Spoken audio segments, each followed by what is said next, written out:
Remdesivir के बाद अब ब्लैक फंगस की दवाओं की बाजार में किल्लत। बड़ी खबर, ब्लैक फंगस की दवाओं की कालाबाजारी शुरू हो गई है। कोरोना की दूसरी लहर में अचानक बढ़े ब्लैक फंगस के मरीज। तेजी से डिमांड बढ़ने की वजह से बाजार में दवाओं की कमी। कई जगह ब्लैक फंगस की दवाएं आउट ऑफ स्टॉक हो गई हैं। कुमार कुंदन, हमने पहली जो चीज थी उससे कुछ नहीं सीखा।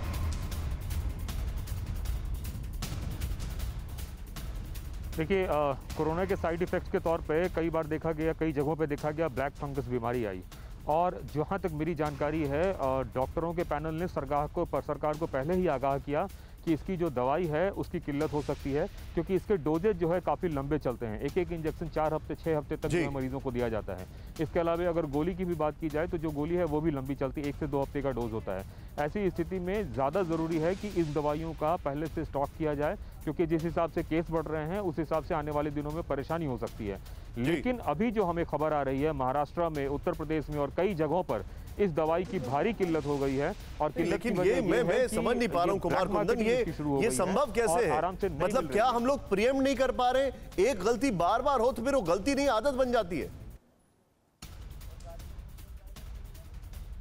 देखिए, सरकार के सूत्रों से जो हमारी बात हो रही है उनका कहना है कि हमने इसका प्रोडक्शन बढ़ाया है और एक कंपनी के अलावा सब्स्टिट्यूट्स भी इसके आ रहे हैं, जिससे कि ज़्यादा से ज़्यादा तादाद में ये लोगों को उपलब्ध हो पाए। लेकिन फिलहाल जो हमें जानकारी मिल रही है, आम लोगों को ये दवाई उपलब्ध नहीं हो पा रही है और कुछ लोग इसका स्टॉक भी कर रहे हैं। निशान जी, आप जो बता रहे हैं कुछ लोग स्टॉक भी कर रहे हैं। वेरी क्विकली मैं इसमें जो मेडिकल एसोसिएशन वाले हैं उनका क्या कहना है, केमिस्ट एसोसिएशन वाले, आइए दिखाते हैं।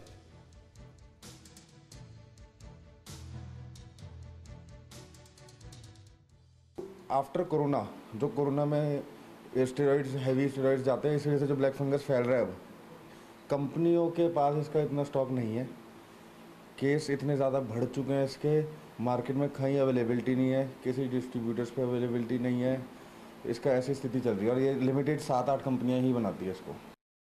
मैं सीधे चलूंगा डॉक्टर सौरभ के पास। डॉक्टर साहब, ये क्या हो रहा है? हमने जो रेमडेसिविर के साथ देखा, वो टोसीजुमैब करके जो दवाई है उसके साथ देखा, जो हमने ऑक्सीजन सिलेंडर्स के साथ देखा, अब ब्लैक फंगस को लेकर वो दवाई के साथ हो रहा है।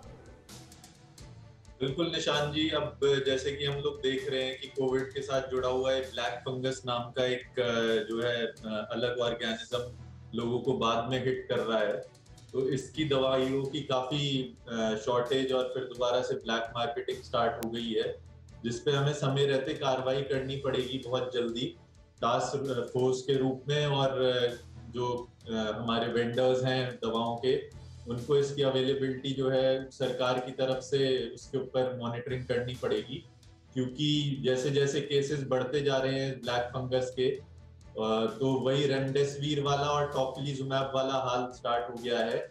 ऑलरेडी शॉर्टेज होने लगी है, तो समय रहते। डॉक्टर साहब, क्या ये बात सही है, correct me if I am wrong, क्या ये बात सही है कि इस दवाई का तो कोई ऑल्टरनेट भी नहीं है? क्योंकि रेमडेसिविर और टोसिजुमैब जो आप बता रहे हैं उसका तो ऑल्टरनेट के तौर पर भी कुछ था, लेकिन इस दवाई का कोई ऑल्टरनेट भी नहीं है मार्केट में। जी बिल्कुल, एम्फोटेरिसिन, लाइपोसोमल एम्फोटेरिसिन भी एक दवा होती है जो इसके ऊपर काफी कारगर मानी जाती है। तो उसके अलावा एक पोसोकोनाजोल करके भी एक दवा है एंटीफंगल, जो कि इसमें दी जाती है।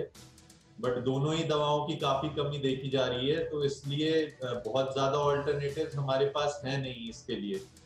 ये तो और ये एक ऐसी बीमारी है जो कि बहुत तेजी के साथ बढ़ती है, बहुत इन्वेजिव है, तो अंदर स्कल तक पहुंच जाती है, बोन्स तक पहुंच जाती है और इसमें बहुत ज्यादा मोर्टेलिटी रेट है अगर ये फैल जाए।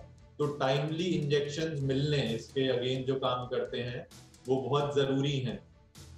Point taken sir. मैं एक बार जरा अपने दर्शकों को इस चीज के बारे में बताना चाहूंगा, जरा प्ले ऑन करें। हमारे सामने कुछ फैक्ट्स जो हैं ये जरा दिखाएं। ब्लैक फंगस की दवा की ब्लैक मार्केटिंग हो रही है। रेमडेसिविर ऑक्सीजन की कालाबाजारी के बाद अब ब्लैक फंगस की दवा की भी ब्लैक मार्केटिंग। चेंज करें यहां पर बड़ा तेजी से। अचानक म्यूकोरमाइकोसिस के केस बढ़ने की वजह से दवाओं की कमी। नेक्स्ट चेंज करें। आमतौर पर मरीज कम होने से ब्लैक फंगस की दवा का प्रोडक्शन का काफी कम है, डिमांड बढ़ने से अब दिक्कत हुई है। ब्लैक फंगस की दवाएं काफी महंगी आती हैं। जो सिरप की एमआरपी होती है वो करीब 19,000 के करीब है। टैबलेट की कीमत 2 से 5,000 रुपए तक। नेक्स्ट, महीना महंगी होने की वजह से ब्लैक फंगस की दवाएं कम ही मेडिकल स्टोर पर उपलब्ध होती हैं। और अब कई जगह ब्लैक फंगस की दवाओं को बाजार में आउट ऑफ स्टॉक बताया जा रहा है। जिनके पास कुछ दवाएं उपलब्ध हैं वो ज्यादा कीमतों पर बेचने लगे हैं। केंद्र सरकार ने अब कंपनियों को ब्लैक फंगस की दवाओं के प्रोडक्शन को बढ़ाने को कहा है, मगर यहां पर भी थोड़ा सा लेट रिएक्शन है। अड़ी सोमवार से शुक्रवार शाम 6 बजे सिर्फ TV9 भारतवर्ष पर।